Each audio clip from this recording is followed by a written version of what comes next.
Market లో invest చేసి మీ డబ్బులు డబుల్ చేసుకోవాలనుకుంటున్నారా? సుందరరామిరెడ్డి గారి లైవ్ సెమినార్ కి అటెండ్ అవ్వండి.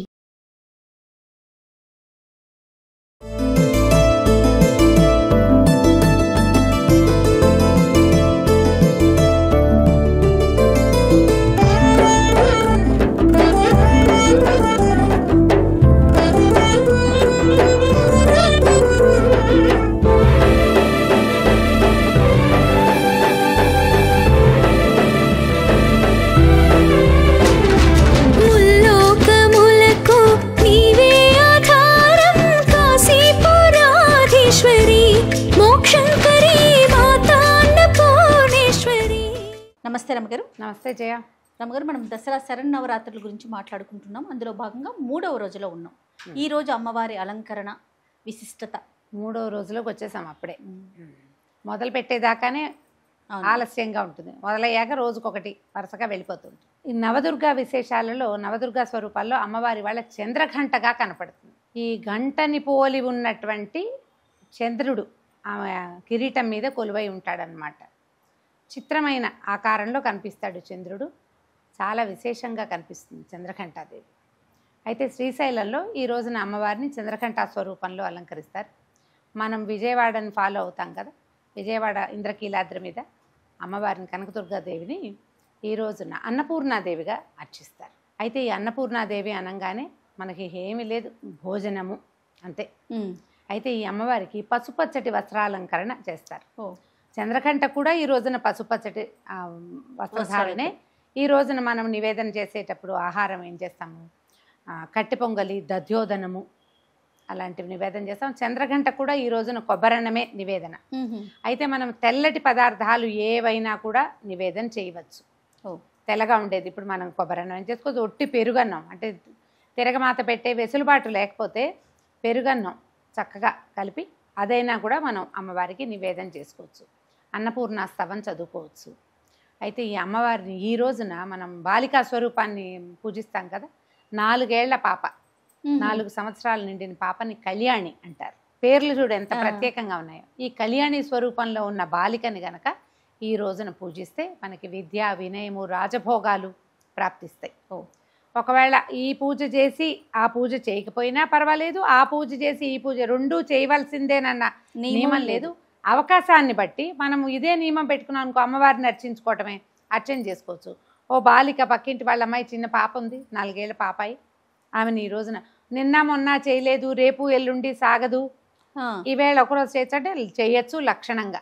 ఏ రోజుకి వీలైతే ఆ రోజుకి ఏ బాలిక వీలైతే ఆ బాలిక ప్రత్యేకంగా మనం ఇలా చేయదలుచుకుంటే కనుక 4 సంవత్సరాల కళ్యాణికి కనుక చక్కగా బొట్టు, కాటిక, పసుపు పెట్టి కూర్చోబెట్టి ఆమెకి ఇష్టమైన ఆహార పదార్థాలు, ఏదైనా అలంకరణ సామాగ్రి అలాంటివి ఇస్తే అమ్మాయి చక్కగా కుమారి సంతోషిస్తుంది. దానివల్ల మనకి విద్యా వినయాదులు వస్తాయి. అన్నపూర్ణాదేవి గురించి ఒక ప్రత్యేకమైన విషయం చెప్పుకోవాలి మనం. ఒకప్పుడట వ్యాస భగవానుడు కాశీనగరానికి వెళ్ళాడు. వ్యాస భగవానుడు అంటే ఎంత ప్రత్యేకమైన వ్యక్తి. అవునండి. విష్ణువు యొక్క నానావిధ అవతారాలలో ఒక అంశావతారమే వ్యాసుడు. మనం చెప్పుకున్నాం కదా వ్యాసుల వారి గురించి. ఈయన అష్టాదశ పురాణాలు రాశాడు.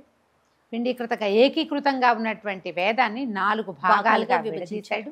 పరమాద్భుతమైన చరిత్ర కలిగిన వాడు. కానీ సంయమనం ఉన్నవాడు అవునా కాదా అని పరీక్షించడానికి పరమేశ్వరుడు వ్యాసుల వారికి అన్నం పుట్టనివ్వలేదు కాశీనగరంలో.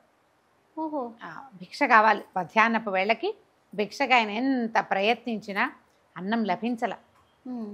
ఆహారం లేక సాయంత్రం అయ్యేసరికల్లా క్రోధం వచ్చేసి, ఇది కాశీనగరం ఏమిటి, భూకైలాసం కదా, అవును, భూమి మీద ఉన్నటువంటి కైలాసం, పరమేశ్వరుడు కొలువై ఉండే చోటు.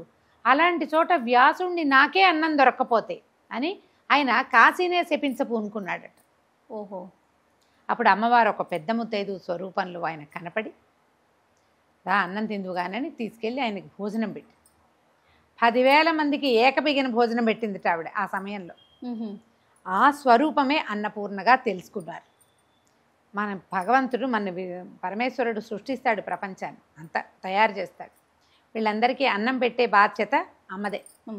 ఈ అన్నపూర్ణ స్వరూపంలో ప్రతి చోట మనకి కనపడుతుంది. ఎక్కడ అన్నం పెట్టబడుతుందో అక్కడ అన్నపూర్ణ ఉన్నట్టే. ఇది ప్రత్యేకంగా ఇలా పూజ చేసినప్పుడే అని అనుకోవద్దు.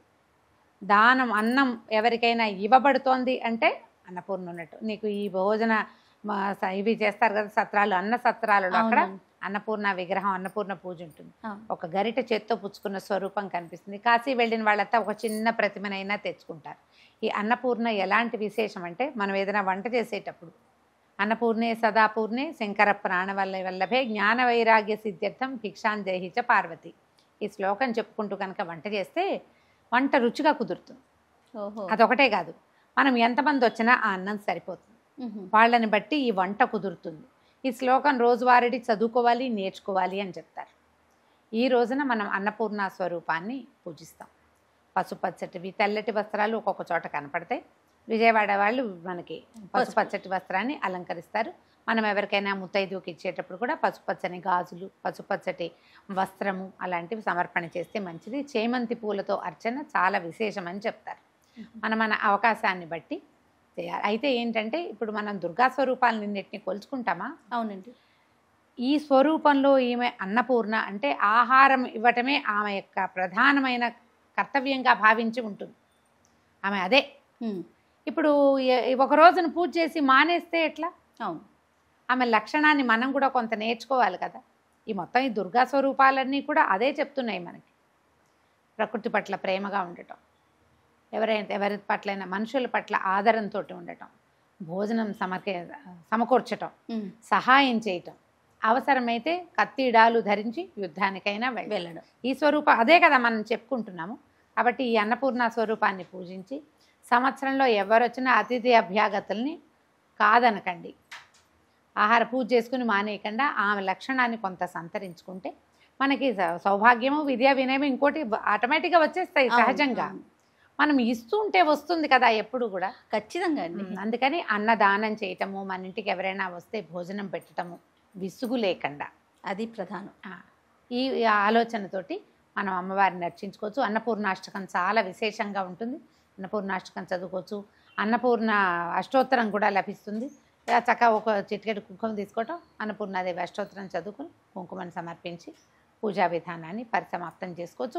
ఉదయమైన సాయంకాలమైన మేమే వీలుని బట్టి పూజించుకోవచ్చు. ఓకే. తర్వాత ఇన్ని అవతారాలు ఉన్నాయి కదా రమ్మగారు. ఇప్పుడు నవరాత్రుల్లో నవ అవతారాలను వేస్తూ ఉంటాము. రకరకాల విధానాల్లో రకరకాల పద్ధతుల్లో తల్లిని కొలుస్తూ ఉంటాం, రకరకాల ఆకారాల్లో కూడా. ప్రధానంగా మనము కొలవాల్సిన ఆకారం, పూజించాల్సిన రూపం అట్లా ఏదన్నా ఉంటుందంటారా? లలితా పరమేశ్వరే, లలితా పరదేవతనే మనం పూజిస్తాం.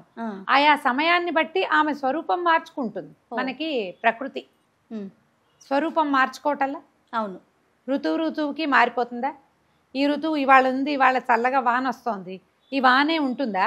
ఉండదు కదా. ఓ 2 నెలలు తిరిగేసరికి వర్ష ఋతువు పోతుంది. అవును. తర్వాత ఇంకోటి వస్తుంది, దాని తర్వాత ఇంకోటి. ఋతువులు మారతాయి, స్వరూపాలు మారతాయి, కాలం మారుతూ ఉంటుంది. అవును. అమ్మ కూడా ఆయా సందర్భాన్ని బట్టి తన స్వరూపాన్ని మార్చుకుంటూ ఉంటుంది. అవసరాన్ని బట్టి నీకు అన్నం కావాల్సిన వేళ ఆవిడ అన్నపూర్ణ అవుతుంది. నీకు సహాయం కావాల్సినప్పుడు దుర్గ అవుతుంది. అంతే. సాహసం కావాల్సినప్పుడు మహిషాసుర మర్దిని అవుతుంది. నువ్వు నిజంగా విజృంభించాల్సిన సమయం వచ్చినప్పుడు కాళరాత్రి అవుతుంది. మనం కూడా ఇవన్నీ అవుతూ ఉంటాం. ఆమెతో పాటు మనము మారుతూ ఉంటాం. లలితా పరదేవతని పూజిస్తాం. పరదేవత ఏ స్వరూపంలో మనకు కనిపిస్తే ఆ స్వరూపం. ఓ చిన్న గుండ్రాయి, దానికి పసుపు రాశారు, బొట్టు పెట్టారు, గుండ్రాయి స్వరూపంలో పూజిస్తాం. గుమ్మానికి పసుపు రాసి బొట్టు పెట్టాం, గుమ్మం రూపంలో పూజిస్తాము. అదే కదా మన యొక్క గొప్పతనం. అంతే. అదే హిందువుల విధానం ఏంటంటే ఇదే అని లేదు, ఏదైనా పూజింపదగినదే. అంటే ఏ స్వరూపంలో అయినా భగవంతుడు సర్వాంతర్యామి. అమ్మ కూడా అన్ని జీవుల్లోనూ ఉంటుంది. ఆయా అవకాశాలు, సమయాలు, ఋతువుల్ని బట్టి, కాలాన్ని బట్టి పూజా విధానము మారుతుంది. కానీ పూజింపబడే దైవం పరదేవతే. రైట్ రమ్మ గారు. మరి 4వ రోజు అవతారం మరొక వీడియోలో మనం మాట్లాడుకుందాం. నమస్తే.